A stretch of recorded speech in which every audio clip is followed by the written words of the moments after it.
Everyone, আমি আমার কথা মতো কারেন্ট অ্যাফেয়ার্সে ক্লাস নিয়ে চলে এসেছি। আমি 2025 সালের জানুয়ারি মাস থেকে অক্টোবর মাস পর্যন্ত ইম্পর্টেন্ট কারেন্ট অ্যাফেয়ার্সগুলো কভার করব, যেগুলি তোমার WB, SSC, group C, group D এবং অন্যান্য পরীক্ষার জন্য অত্যন্ত গুরুত্বপূর্ণ। আজকের টপিক হচ্ছে ইম্পর্টেন্ট ইন্ডেক্স। আমি আজকে 2025-এর জানুয়ারি থেকে অক্টোবর পর্যন্ত ইম্পর্টেন্ট ইন্ডেক্স নিয়ে আলোচনা করব। তো ভিডিওটি অবশ্যই শেষ পর্যন্ত দেখো, ভিডিওটি অত্যন্ত গুরুত্বপূর্ণ। প্রথমে দেখতে পাচ্ছ হেনলি পাসপোর্ট ইন্ডেক্স 2025। ভারতের র্যাঙ্ক হচ্ছে 77 এবং 1 নম্বর র্যাঙ্ক হচ্ছে সিঙ্গাপুর। তাহলে হেনলি পাসপোর্ট ইন্ডেক্স 2025-এ ভারতের র্যাঙ্ক হচ্ছে 77 এবং 1 নম্বর র্যাঙ্ক হচ্ছে সিঙ্গাপুরের। এটি অত্যন্ত গুরুত্বপূর্ণ। কফি উৎপাদনে ভারতের স্থান কত? কফি উৎপাদনে ভারতের স্থান হচ্ছে 7ম।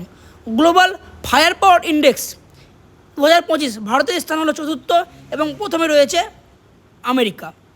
বিশ্বের দ্বিতীয় বৃহত্তম মোবাইল প্রস্তুতকারক হয়ে উঠল ভারত।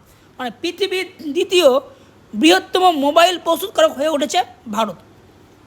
জার্মান ওয়াচ দ্বারা প্রকাশিত ক্লাইমেট রিস্ক ইন্ডেক্স 2025-এ ভারতের স্থান হচ্ছে 6ষ্ঠ বা 6th। ফিউচার ব্র্যান্ড ইন্ডেক্স 2024-এ বিশ্বব্যাপী দ্বিতীয় স্থানে রয়েছে রিলায়েন্স ইন্ডাস্ট্রি লিমিটেড, ফার্স্টে রয়েছে Samsung. Global IPO charts 2024 first rank হয়েছে ভারতের। মানে গ্লোবাল আইপিও চার্টস 2024-এ প্রথম হয়েছে ভারত। বিশ্বব্যাপী 4র্থ বৃহত্তম গ্লোবাল ওয়েলথ হাব হয়ে উঠেছে ভারত। তাহলে বিশ্বব্যাপী 4th largest global wealth hub হয়ে উঠেছে ভারত। এরপর দেখো গ্লোবাল ফ্রি স্পিচ ইন্ডেক্স 2024 ভারতের স্থান হচ্ছে 24। তাহলে গ্লোবাল ফ্রি স্পিচ ইন্ডেক্স 2024 ভারতের স্থান হচ্ছে 24। ওয়ার্ল্ড হ্যাপিনেস ইন্ডেক্স 2025 ভারতের স্থান হচ্ছে 118 আর প্রথমে রয়েছে ফিনল্যান্ড। তাহলে ওয়ার্ল্ড হ্যাপিনেস ইন্ডেক্সে ভারতের র্যাঙ্ক হচ্ছে 118। বিশ্বের দ্বিতীয় বৃহত্তম চা রপ্তানিকারক দেশ হয়ে উঠেছে ভারত। তাহলে ভারত হচ্ছে second largest country in the T exporter. Bharat বিশ্বের লার্জেস্ট মিল্ক প্রডিউসিং কান্ট্রি হয়ে উঠেছে। তাহলে ভারত বিশ্বের লার্জেস্ট মিল্ক প্রডিউসিং কান্ট্রি হয়ে উঠেছে। 2025 সালের জন্য বিশ্বের সেরা বিমানবন্দর হিসেবে মনোনীত হয়েছে সিঙ্গাপুরের ছাঙ্গি এয়ারপোর্ট। তাহলে 2025 সালের জন্য বিশ্বের সেরা বিমানবন্দর হিসেবে মনোনীত হয়েছে সিঙ্গাপুরের Changey airport. World press freedom index 2025 খুবই ইম্পর্টেন্ট। এতে ভারতের র্যাঙ্ক হচ্ছে 151 আর প্রথমে রয়েছে নরওয়ে। তাহলে ওয়ার্ল্ড প্রেস ফ্রিডম ইন্ডেক্স কিন্তু খুবই গুরুত্বপূর্ণ, যাতে ভারতের র্যাঙ্ক হচ্ছে 151। হিউম্যান ডেভেলপমেন্ট ইন্ডেক্স এটা অত্যন্ত গুরুত্বপূর্ণ, যে হিউম্যান ডেভেলপমেন্ট ইন্ডেক্স বা এইচডিআই, এতে ভারতের র্যাঙ্ক হচ্ছে 130। বিশ্বের 4র্থ বা 4th লার্জেস্ট ইকোনমিতে পরিণত হয়েছে ভারত। তাহলে বিশ্বের 4th লার্জেস্ট ইকোনমিতে পরিণত হয়েছে ভারত। কাকে পিছনে করে? জাপানকে পিছনে করে। 2025 সালের বিশ্বের শীর্ষ স্টার্ট আপ সিটি হিসেবে স্থান পেল সান ফ্রান্সিসকো। তাহলে 2025 সালে বিশ্বের শীর্ষ স্টার্ট আপ সিটি হিসেবে স্থান পেয়েছে San Francisco. Global gender gap index, এতে ভারতের স্থান হয়েছে 131 আর প্রথমে রয়েছে আইসল্যান্ড। তাহলে গ্লোবাল জেন্ডার গ্যাপ ইন্ডেক্সে ভারতের অবস্থান রয়েছে 131 আর প্রথমে রয়েছে আইসল্যান্ড। এই পেজে আমরা দেখতে পাচ্ছি ওয়ার্ল্ড হ্যাপিনেস ইন্ডেক্স 2025, এতে ভারতের র্যাঙ্ক হচ্ছে 118। হিউম্যান ডেভেলপমেন্ট ইন্ডেক্স ভারতের র্যাঙ্ক হচ্ছে 130। ওয়ার্ল্ড প্রেস ফ্রিডম ইন্ডেক্স, এতে ভারতের র্যাঙ্ক হচ্ছে 151 আর গ্লোবাল ফ্রি স্পিচ ইন্ডেক্স 2024, এতে ভারতের র্যাঙ্ক হচ্ছে 24th। 2025 সালে বিশ্বের সবথেকে নিরাপদ এয়ারলাইনের তকমা পেয়েছে এয়ার নিউজিল্যান্ড। তাহলে 2025 সালে বিশ্বের সবথেকে নিরাপদ এয়ারলাইনের তকমা পেয়েছে air New Zealand. Global piece index 2025 ভারতের স্থান হচ্ছে 115 আর প্রথমে রয়েছে আইসল্যান্ড।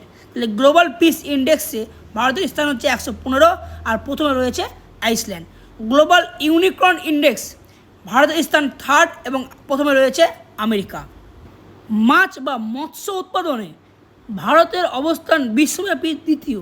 তাহলে ভারত মাছ উৎপাদনে বিশ্বের দ্বিতীয় স্থান অধিকার করেছে। নেক্সট হচ্ছে গ্লোবাল ইনোভেশন ইন্ডেক্স, ভারতের র্যাঙ্ক হচ্ছে 38 আর ফার্স্ট পজিশনে রয়েছে সুইজারল্যান্ড। নীতি আয়োগের ফিসক্যাল হেলথ ইন্ডেক্সের শীর্ষে রয়েছে উড়িষ্যা। তা নীতি আয়োগের ফিসক্যাল হেলথ ইন্ডেক্স 2025 শীর্ষে রয়েছে উড়িষ্যা। ভারতের দ্বিতীয় সম্পূর্ণ স্বাক্ষর রাজ্য হিসেবে স্বীকৃত পেল গোয়া। এর আগে কে পেয়েছিল? মিজোরাম।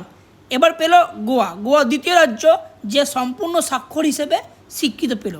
ভারতের বৃহত্তম ব্লুবেরি উৎপাদনকারী রাজ্যটি হচ্ছে মহারাষ্ট্র। ভারতের চিতাবাঘের রাজধানী হয়ে উঠল বেঙ্গালুরু। তাহলে ভারতের চিতাবাঘের রাজধানী হয়ে উঠল বেঙ্গালুরু। গভর্নমেন্ট ই মার্কেট প্লেস এর মাধ্যমে ডিজিটাল ক্রয়ে শীর্ষ রাজ্য হয়ে উঠেছে উত্তরপ্রদেশ। তাহলে গভর্নমেন্ট ই মার্কেট প্লেসের মাধ্যমে ডিজিটাল ক্রয়ে শীর্ষ রাজ্য হয়ে উঠল Uttar Pradesh. PGI 2.0 school education index 2023-24 first position পেয়েছে চণ্ডীগড়। ভারতের শীর্ষ জাতীয় উদ্যান হিসেবে মনোনীত হয়েছে কেরালার এরাভিকুলাম এবং জম্মু কাশ্মীরের দাচিগ্রাম জাতীয় উদ্যান। তাহলে জম্মু কাশ্মীরের দাচিগ্রাম এবং কেরালার এরাভিকুলাম ভারতের শীর্ষ জাতীয় উদ্যান হিসেবে মনোনীত হয়েছে। ভারতের সবথেকে মূল্যবান ব্র্যান্ডের তকমা পেয়েছে টাটা গ্রুপ। তাহলে ভারতের সবথেকে মূল্যবান ব্র্যান্ডের তকমা পেয়েছে টাটা গ্রুপ।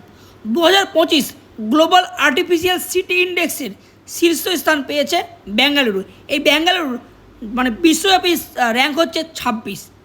ভারতে প্রথম এবং বিশ্বব্যাপী 26 র্যাঙ্ক করেছে। ইউপিআই ব্যবহারের তালিকায় শীর্ষ স্থানে রয়েছে মহারাষ্ট্র। তাহলে ইউপিআই ব্যবহারের তালিকায় শীর্ষ স্থানে রয়েছে মহারাষ্ট্র। আজকের ভিডিওটি এই পর্যন্তই।